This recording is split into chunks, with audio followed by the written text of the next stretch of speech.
What is up, Red Zone Room podcast? We are back. As you can tell, if you're on the YouTube, there's no Donnie, there's no pick and spreads, there's no tailgate. Something's wrong with Donnie's phone, I guess. He hasn't answered in a while. Tailgate's just always busy. We're about this close to kicking him out because he sucks. But as you can tell, we got a guest. We got Josh Berman from the Next Network. How's it going, Josh? I'm good. I'm excited to be here. Let's go. So obviously, we're just going through each game like we usually do. Week 2 takeaways, just give a few takeaways from each game and we'll wrap it up there. So we'll start off with first the Giants versus Washington. Washington wins 30-29, and I'll let you start with that. Yeah, this is a great game. I mean, I've never seen Daniel Jones play. For me, that's the best game I've ever seen him play. He looked lights out. He's making throws that, I mean, he has the talent. We all know he has talent, but doing it more than once or twice a game, and then the rest of the game really not doing much is what I've become used to with Daniel Jones. And not last night, last Thursday, he did that pretty much the whole game, with the exception of a couple overthrows here and there, which, I mean, very few quarterbacks are ever going to have a perfect game, so you can't really nitpick. He had a great game overall. Heineke looked good. I think people are overrating him a little bit because he won the game, but I think overall he had a good game. Washington's defense, I spent the entire offseason calling them the best defense in football. I don't know if they're going to be that. I still think they're going to be a very good unit. I think they're definitely going to be top 5. I don't necessarily know if they'll be the best, but definitely I think they're going to be up there. They deserve to be considered in that conversation without a doubt. So I thought it was a good game, but this Giants team, I mean, this is 8 of the last 9 years they've been 0-2.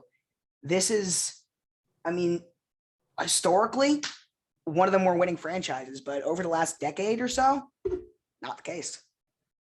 Yeah, definitely Daniel Jones, one of the only first games I've seen him play that good, but still people need to relax about, because I got people all up in my comments. When are you going to admit you were wrong? Your comment section is also special in its, I mean, everyone has comment sections where fans don't really know what they're talking about. I don't know what it is with your fans, but I think you have the least knowledgeable comment section. I love it.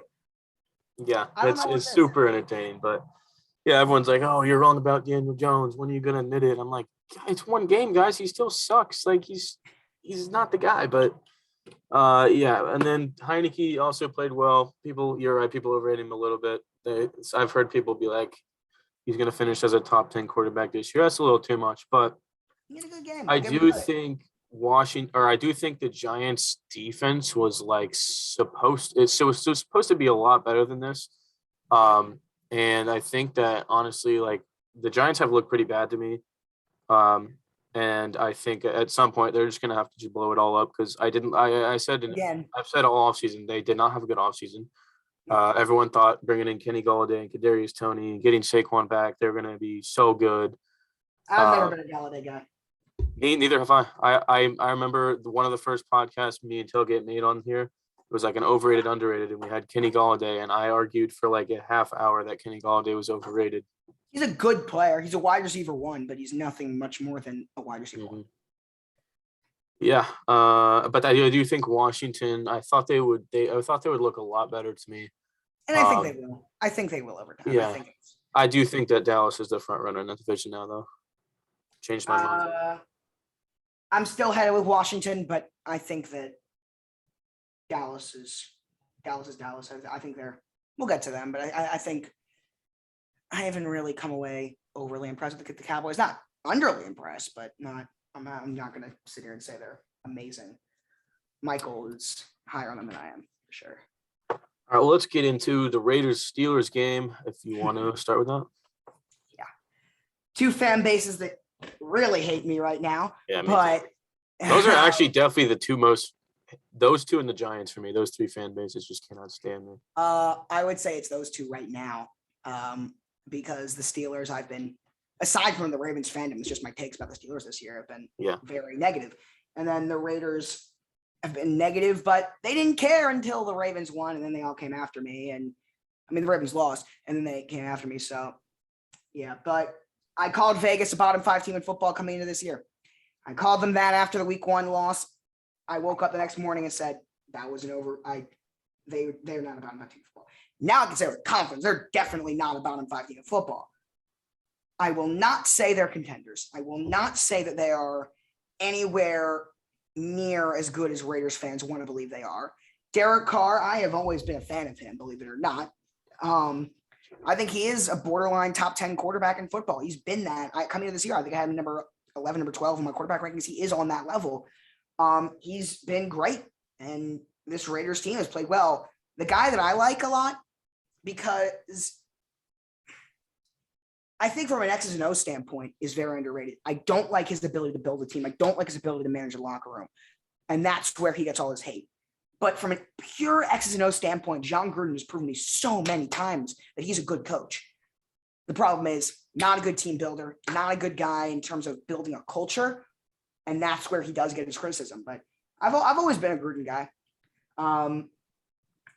But I don't think this Raiders team is that good. I just don't. I think they're better than I thought they would be. They're definitely, again, not bottom 5, but I don't see them winning more than 7 games, maybe 8. That's exactly what I put a video out today on the Raiders, because I've been getting all these.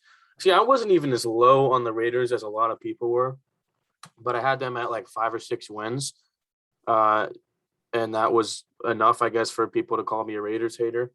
And I guess after them going 2-0, it's like, I can say that they're way better than I thought they would be, but I still don't think my record prediction is going to be too far off, because like you said, I think they're a 7 or 8 win team maybe, and that's what I'm thinking. Their schedule's brutal. That's the other thing. Yeah, it doesn't get any easier. And you know what? That's a perfect segue into the Steelers. Yeah, because their schedule is the toughest in the league. Yes, at least statistically. This definitely the Steelers and the Colts have by far the hardest schedules in the league. I think statistically it was Steelers then us. I don't know. I know the Colts are the toughest first 5 game stretch ever, but I don't know where the whole season ran. And again, that was based off last year's standings, so you take it with a grain of salt anyway. But the Colts only have 5 games that aren't like playoff contender teams, which are the Jags and Texans twice, and then like forget the 5th one, but every other week's a playoff contender. Yeah, but Pittsburgh, honestly, I know they beat the Bills, and I know they played the Raiders well.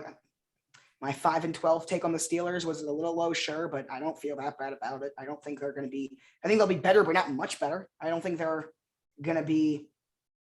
I think they're a little bit worse than the Raiders. That's what I would say. Yeah, I'd put them instead of 5 or 6, I'll say 6 or 7. That's where I'll up my Steelers win prediction. I was like decently high on the Steelers in the offseason. I remember like I put out a prediction for them at 10-7. And then I looked at their schedule and I was like, okay, that's a little, I don't know about that. So I think I ended up going with like 8-9 or something like that. And that is where I think they're going to end up. I think they had a great first week, got a little overrated. But I still think they're a good enough team to win some close games. I think they're going to have a lot of close games when you have a great defense like that. And their offense was not good. Big Ben did not look good. Najee can't do much behind that O-line. But I mean, yeah, I don't think my opinion on the Steelers has really changed. No, me either. But let's get to the Texans and the Browns. I can't really figure out why the hell the Texans are actually kind of good. I don't get it. They're not. I didn't. This is one of the games I didn't see much of, but I was wondering. I was like, is the Browns playing horrible, or are the Texans like really? The Texans played really well in the first half, and then until Tyrod got hurt. And then Davis Mills came in, and it just fell off. And it wasn't Cleveland playing a bag. I mean, they weren't playing necessarily well, but they weren't playing bad.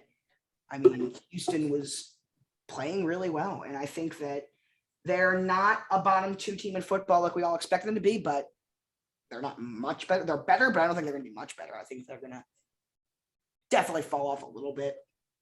But, I mean, this is a huge test for them. Short week, Carolina. See?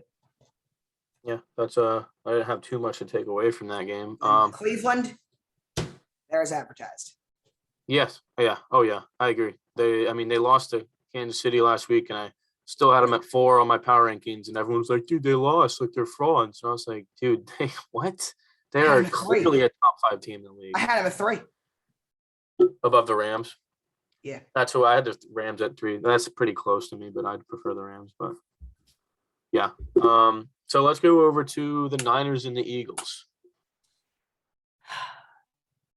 All the noise the Eagles fans made, fan base that was, again, very upset at me after week 1. I've noticed not very many people have been talking this week, at least these last couple days. Wonder why that is. Maybe it's because you guys played a good football team this time and you lost. Yep. I mean, I said clearly the 3rd worst team in the league. Maybe not. Any better than bottom 7? No way. Yeah. I knew, like, my offseason ranking of them. If you go to the NFC, like, everyone had like the worst team as the Lions, and they all had like the Eagles at like at least bottom 3. I actually had the Eagles at 16 in the NFC because I kind of feel like the Lions are going to win more games than people think. But so that, I think I was definitely a little too low. But last week was really irritating me because it was, oh my God, the Eagles can contend to win this division. Like, they put up 32, and I'm like, I think the Falcons are the second worst team in the defense league. in football, by the way. Worst defense in the league, second worst overall, probably next to like the Jaguars. So I was like, okay, Hurts was impressive, Smith was impressive, but I'm not expecting them to keep that up because that defense was horrible. That's not really that impressive of a win, even if you beat them 32-6. The Falcons were horrible. So I actually did think that the 49ers would blow them out. So they kept closer than I thought they would. But the narrative that they have a chance to win that division or even finish up at the top, I don't see it at all. That said, I will say this as someone who has watched Lamar Jackson and watched him develop. Jalen Hurts is right on par. He's doing a good job. He's not Lamar. He's not as good, and I don't think he ever will be. And this is coming from someone who was incredibly low on Jalen Hurts coming out of college. I flat out said he's not an NFL caliber quarterback. I flat out said that about him coming out of college. And have my opinion necessarily changed? No, not yet. But he's doing things that's going to make me think about changing that opinion in the near future. Not yet, but he's getting there. I will give him that. I agree. And then, like, on the 49ers, though, they have injury issues, man. I feel bad for them. They're not going to contend for that division if all these injuries keep going down. I mean, who'd they lose? Verrett tore his ACL or whatever. Oh, I thought you meant new injuries. Well, JaMychal Hasty and Trey Sermon both got hurt, and Elijah Mitchell. But then Elijah Mitchell came back in. But true. Yeah, I mean, just looking at that secondary, and you're gonna have to go up against the Seahawks, the Rams, and the Cardinals. I was in the offseason. I said the 49ers are one Jason Verrett injury away from being a bad secondary, and now they have he tore his ACL. Bad secondary. So there you go. Yeah. I don't really know what the hell's going on with Ayuk and Kittle, but Ayuk was hurt. That was what Shanahan said. Shanahan said that Ayuk was hurt, and that was kind of what it was. And I thought he was like in the doghouse with him or something. Sounds like it. Kittle, I got no clue. Yeah, that's weird. Let's go over to the Broncos and the Jaguars, though. I don't think Urban Meyer is going to finish out the season if nothing changes. He might finish out the year, but I mean, because I don't know how quick they'll be to fire him, considering how long they've fired on their own. But I think at the end of the year, he's gone. But I think they might let him potentially finish out the season. It's amazing we're talking about a rookie head coach in week 2, but I mean, it's come to that. Trevor Lawrence is a guy, though, that I've never been higher on a prospect than I am on Trevor Lawrence. And I stand by that statement. Oh, yeah, I'm not really worried about T-Law. But I do think that where I think a lot were a little off was the immediate NFL readiness might not have been as there as we thought it would be. And I think it might take a year. It might take a year. Even Peyton Manning and Andrew Luck started off with. Peyton Manning had one of the worst rookie seasons of all time. Again, I'm not worried. But I think that might be the one thing is maybe he will take a little bit of time to develop, which is not a bad thing. But I think that was we were all saying immediately he'll come out and ball. Maybe that's not the case, but he'll be just fine. He's going to be that player we all thought he would be. Denver has looked great. They play the Jets next week. They're going to look great again. Week 4, they play us. That's their first test to see if they're legit or not. Yeah. They may have played some crappy teams. They have looked pretty good, though. Even Teddy Bridgewater has looked good. Bridgewater's looked great. Yeah. and they're finally getting Cortland Sutton involved. So, yeah, I think the Broncos can contend for a 6 or 7 seed in the playoffs. Although that division is looking good right now. It might be a So little this tough. conference. Yeah. I mean, to be honest, like I keep saying they can contend for 6 or 7 seed, but that may be you may You have forget how good the AFC is. you might This have is to what I get 10 said. or 11 wins for that. Like When the Ravens got their injuries, I said, listen, this team is a playoff caliber team. Here's the problem. They're a playoff caliber team most years. This year, a playoff caliber team means 11-6. I had actually it was the Colts. At preseason I had the Colts going 10-7, and they actually were on the outside of the playoffs. They were number 8 because the AFC is that good. Yep. Where, I mean, Denver's in most years a playoff caliber team. Denver's not winning 11 games. That's the problem. Yeah, that's a good point. Okay, let's go to the Saints and Panthers. Been a lot of talk about the Panthers. I think we could chill out a little bit. Agreed. The defense has looked good. The D-line has been very impressive. I think I've always said it's a young, underrated defense. But I've been seeing a lot of their top 10, their elite. I would relax. It's been 2 games, and That's their ceiling. yes, you played. I think we've seen their ceiling. You played well, but you played the Jets, one of the worst offenses in the league. You played the Saints, who had 8 coaches out, a rookie backup quarterback running the show. Not a good outing from the Saints. I'm not really worried about the Saints though. I'm gonna cut them some slack there with the coaching thing. I think my original projection for the Saints of 8-9, I felt good about that coming into the year. I felt bad about it after week 1, but now I feel good about that. I think they're a good team. I don't think they're a playoff team this year, but I think they're still good. But I think what I originally thought, and then started to shift my opinion, but I'm going to shift back. I think that's where they are. They're that middle of the pack, good football team, just not necessarily good enough yet. Yeah, I Carolina, same thing, by the way. Just a little worse. Yeah, I think I had the Saints as a 9 or 10 win team, and I still agree with that. I think it's another thing to where that might not be quite enough for the playoffs. And then the Panthers, I heavily underrated them. I went back and forth with them all offseason. Originally, I had them as like a sleeper playoff team, and then I ended up giving a prediction with 5 or 6 wins for them. Yeah, that's what I did. I put the Panthers, and I said in a TikTok actually today, I said, the prediction that I made in the offseason, and I said it when I even released the prediction, that I felt the worst about. And if there was one team that you asked me after I wrote this prediction, you said, Josh, what's the prediction that could come back and bite you? I would have said Carolina, because I had it 4-13, and immediately, as soon as I released that prediction, I'm like, they're better than that. Yeah. They're better than that. And they are absolutely better than that. And I don't know why I didn't change that prediction, because I knew even when I was making a TikTok saying that the Panthers were going 4-13, I said it's not, they're not this bad. And I just didn't change it. Yeah, I kept going back and forth with him. I don't think I ever really fully made my mind up on them. But let's go over to the Colts and the Rams. Both of these teams, to be honest, impressed me. The Colts played a lot better than they played last week. Honestly, I predicted this game to be a blowout, so I thought we were going to get railed after watching last week. Having Eric Fisher back was pretty big, but Carson Wentz looked good. He looked really good. He literally, to be honest, he kind of carried our offense. Our defense played a little bit better than I expected, but Carson Wentz looked good. But I put out a tweet the other day. I was like, Carson Wentz has looked good. He's looked at like the best part of our offense. But if he's gonna keep getting hurt, we can't. If he can't stay healthy, then we're gonna suck. What's the point? Yeah.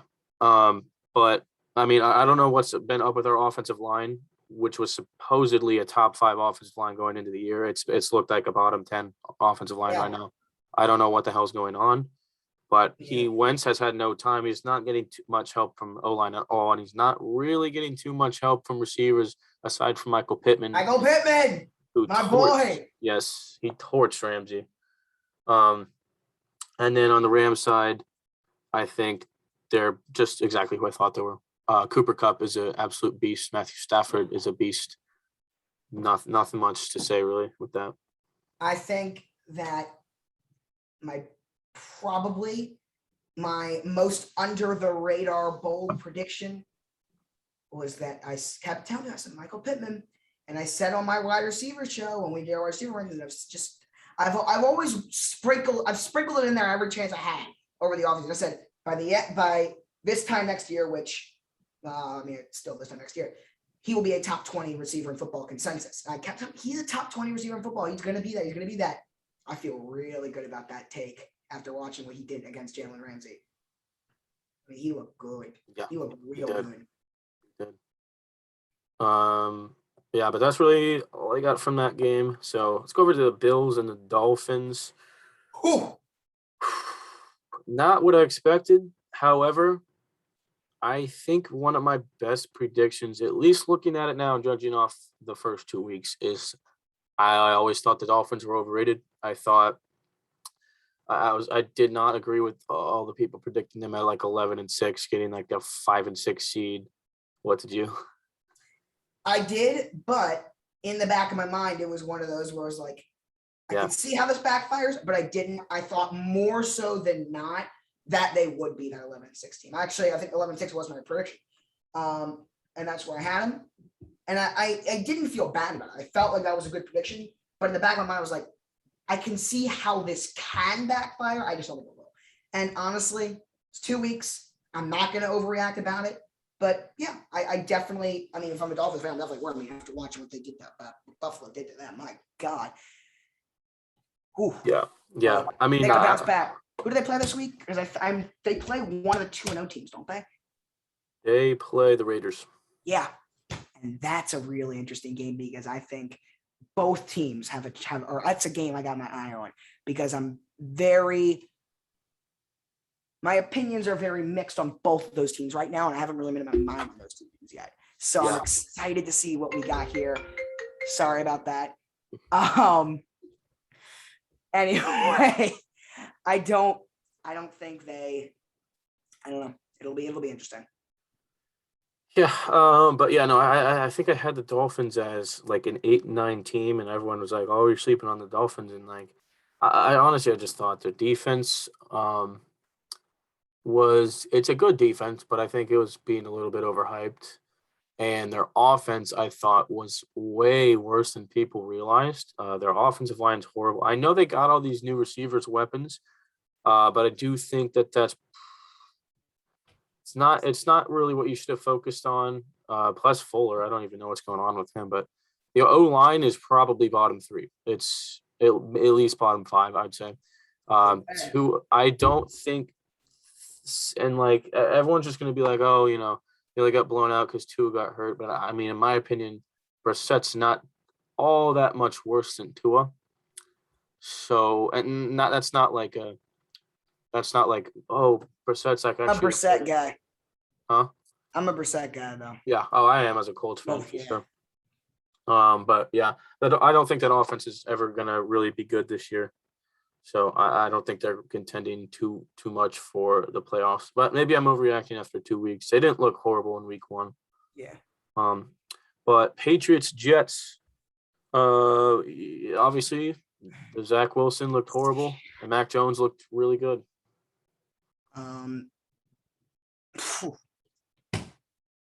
Honestly, I don't have much thoughts on this game because it's kind of what I expected. I mean, Zach Wilson was worse than I expected, but I expected him to have a bad day.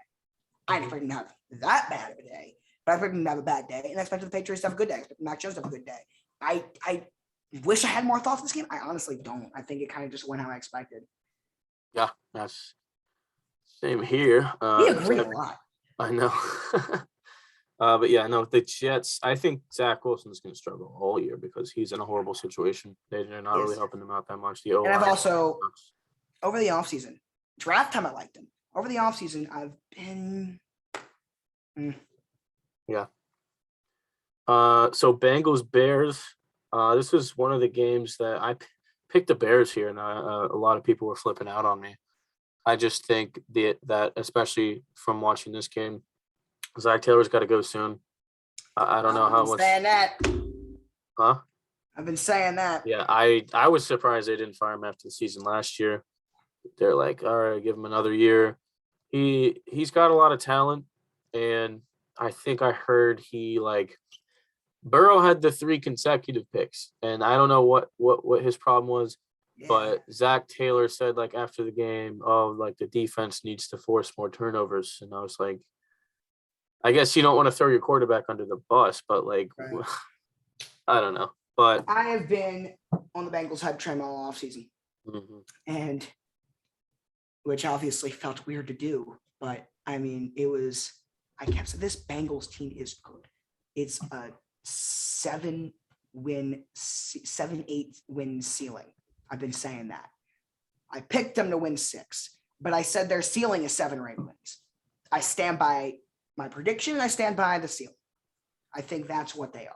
The Bears, I was on their hype train as well. I said they're going to be 8 or 9 wins. They're going to be fighting for a playoff spot where a lot of people didn't. I stand by that prediction. I think both of those, I feel good about where I thought both of those teams would be. Yeah, I always thought the Bears were a little bit underrated because I see a lot of people had them getting 3 to 5 wins, and I was like, it doesn't matter who the quarterback is. Every year they just randomly contend for the 7 seed, and I think they're going to hover around 500, and I'm sticking to that. My Bengals prediction wasn't too good though, because I thought they were way worse than they've looked. I kind of bought into the preseason worries about Joe Burrow. I thought the defense was 10 times worse than it's looking right now. I thought it was a bottom 3 defense. And I was like, well, you got a bad coach. So I had them at 3-14. And after seeing the first week, they're probably more of a 6-7 win team at best, maybe. I don't know. I still haven't really made up my mind on them, but they're definitely showing a little promise, a little better than I thought they'd be. Absolutely. Yeah. Falcons Bucks. Obviously, there shouldn't be too much from this. It's just a classic Buccaneers. Yeah, I don't have to say. Matt Ryan played well though. Yeah, their offense looked 10 times better than it looked last week. Because they put up 6 against Philly's D, but somehow they put up 25 against the Bucks D. Still think they're a horrible bottom 3 team. Defense is horrible. I was a little pissed off with the usage of Cordell Patterson though, because it's why? Because I have Mike Davis and Calvin Ridley, so I was a little annoying. But one of the best games of the week, Vikings Cardinals. So here's the situation for this game and really that window. I saw the first half, and then I was driving to M&T Bank Stadium and watched the ending of the late window on the Jumbotron at M&T Bank Stadium. But I went back and watched this game. I knew this game. This was the game where I nailed it pregame. I said shootout. I originally picked the Vikings. At the last second, I switched to the Cardinals. I feel so good about that. I've been perfect on the Vikings, though. I had upset of the week for Cincinnati week 1 over Minnesota. And week 2, I said they play them really close. I originally had them winning, then I changed it, and then they almost win, and they lose at the end. So I've been good with that. Gus Johnson to keep the lead, as expected. Great. They're a great duo. Kyler looks amazing. This Cardinals team is legit. Yeah. I was pretty accurate with this prediction too. I went 13-3 this week. I almost leaned Vikings, but I didn't think it would be at that high scoring. I was at 24-23 Cardinals, but I knew it was going to be a close game. But I think if the season ended right now, Kyler's the MVP. He looks amazing. I think he'll be top 5 by the end of the year. He's not yet though. Rondale Moore looks amazing. I did not expect that. I thought Rondale Moore would end up like a Tavon Austin type career. He looks like he's proven me wrong right now. This is how Tavon Austin's career started. That's true. That's true. So, but yeah, I think the Cardinals. I think I made my power rankings like a couple hours ago. I think I had them at 5 or 6. I'm that high on them. I think they can. I think they can contend for. I still got the Rams winning the division, but I think they can contend for it for sure. I think they're definitely a playoff team. Defense looks way better than I thought. Yeah, that's pretty much it though. Not Texans. Titans Seahawks overtime. Well, that was definitely up there for game of the week. Yeah. I kind of nailed this one too. I had my prediction Same. was 38-35 Titans. So got the high scoring 3-point game part right. To be honest, I don't really know why I picked the Titans. I just kind of figured that they're going to turn it around and figure it out after how bad last week was. We talked about it last week. And my takeaways from last week, I said, don't worry about the Titans offense. They're going to get it figured out. But I did say I would take into consideration the defense letting up 38 points last week. I think the defense is just as bad as I thought it would be, even though everyone else thought it would improve. Yep. And I never saw that. But my prediction on the Titans stands. I think they're a 9 or 10 win team. I think they'll win the AFC South. But I think they were overhyped with like 12, 13 win predictions. The defense, they're going to be in every game. Their offense is going to keep them in every game. Most games will probably be shootouts. But yeah. I agree. I honestly got nothing really much else to add. I think that's pretty much it. I think that these two teams are kind of what we expected out of them. Yeah. Cowboys Chargers. Where are you, Zeke people now? And I said Tony Pollard was the best running back on the team. See, I've been trying to tell you people about Tony Pollard. I never disagree. I thought Zeke was super overrated and outside of the top 15, 100% as an NFL running back. But I don't know what I think about Zeke for fantasy because I was super high on him. I drafted him in like half my leagues. And I know he got like 17 this week, but if you were watching the game, that it didn't seem like he had 17. It seemed like he had more like 8 or 9. Tony Pollard went off. Dak freaking lost me my game though, because I literally had every player on my team get above projections except Dak. Threw up like I don't even know. He just didn't throw a touchdown though. It's because they ran into touchdowns, but the Cowboys defense has looked a lot better than I thought it would be. I mean, it's kind of impressive. Micah Parsons. Yeah, it's pretty impressive to hold the Chargers offense to 17 points. That surprised me too. Yeah, they played very well. Got to give them credit. I think the Cowboys, though, they're still on that 8 or 9 win range team, and the Chargers are that 11, 12 win team.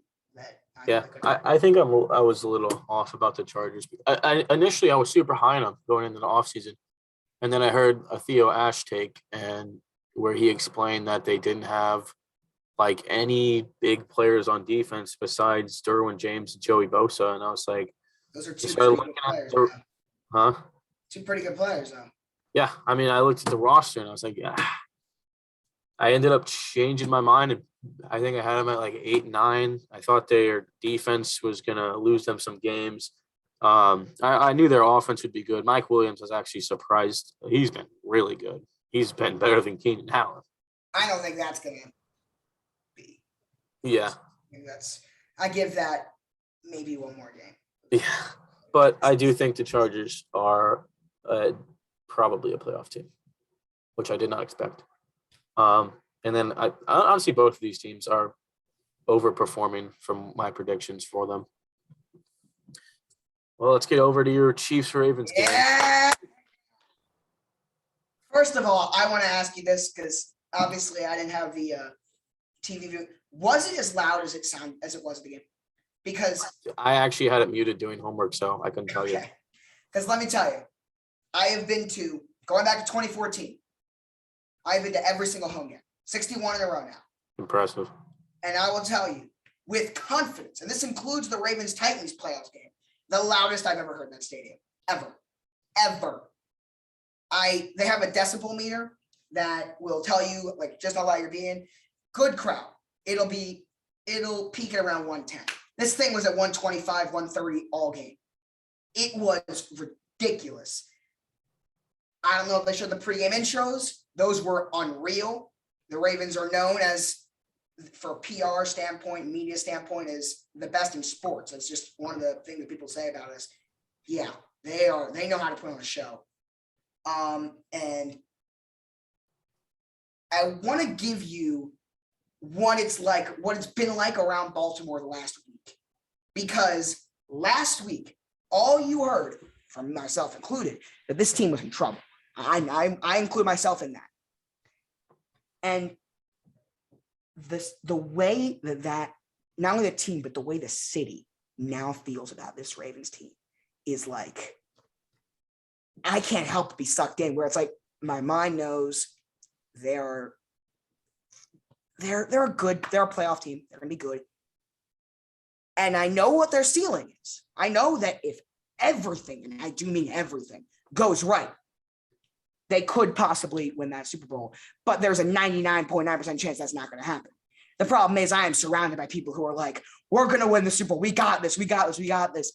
And it's like, there's an energy around this ceiling, around the city, around this team where, and I've been very critical of John Harbaugh from an X's and O's standpoint, but I've always said, if there's a coach that would make me want to run through a wall for, there is no one that I would rather do that for than John Harbaugh. And he proved that going for them 4th and 1. He proved that is what he does. He's not the best X's and O's guy at all. And I've been very critical of that in the past.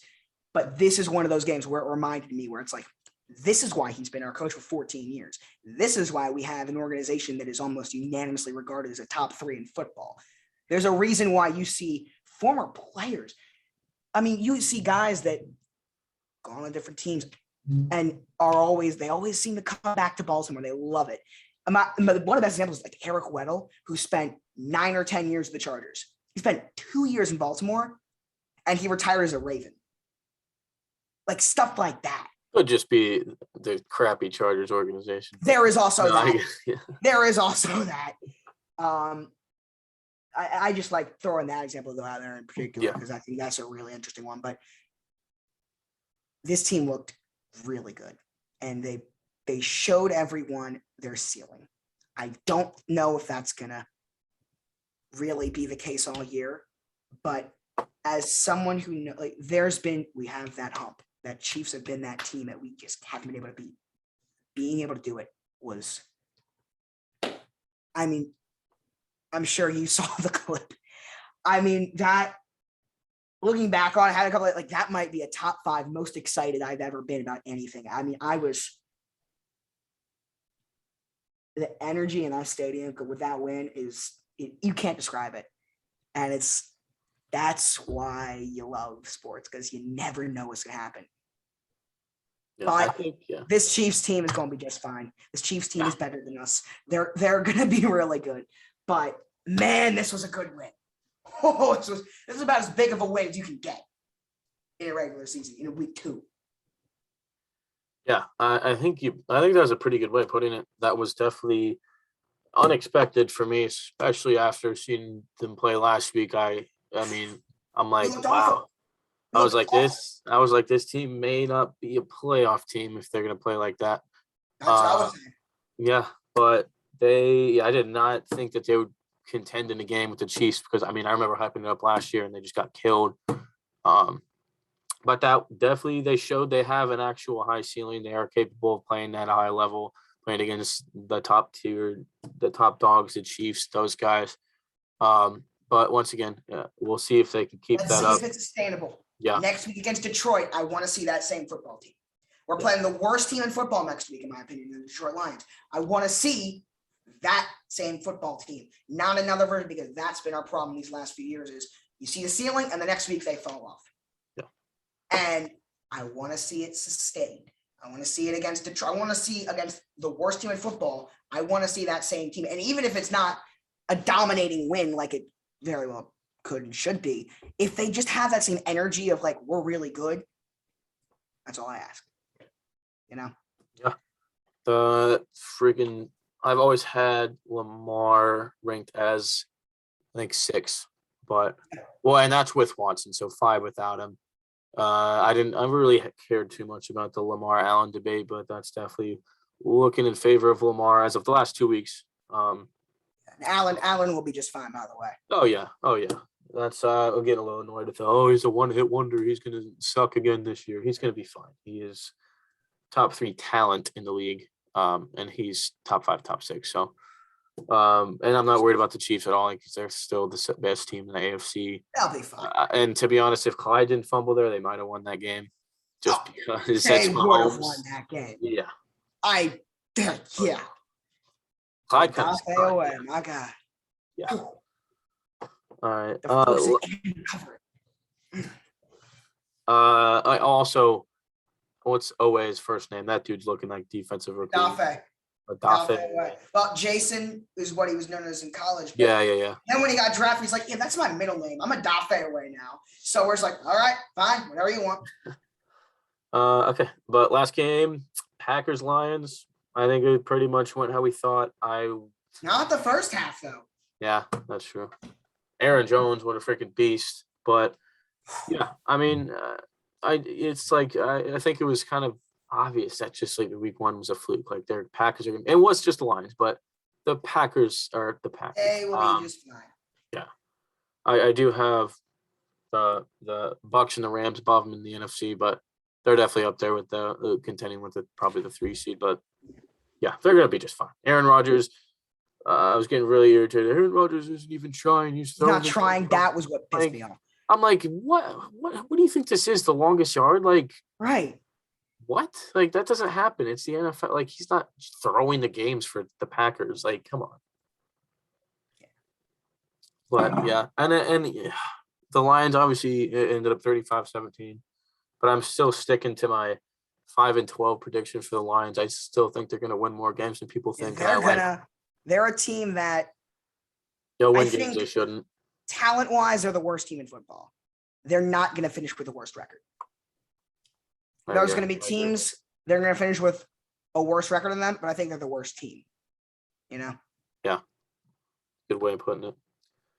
All right. Well, those are all the games. Those are all the takeaways.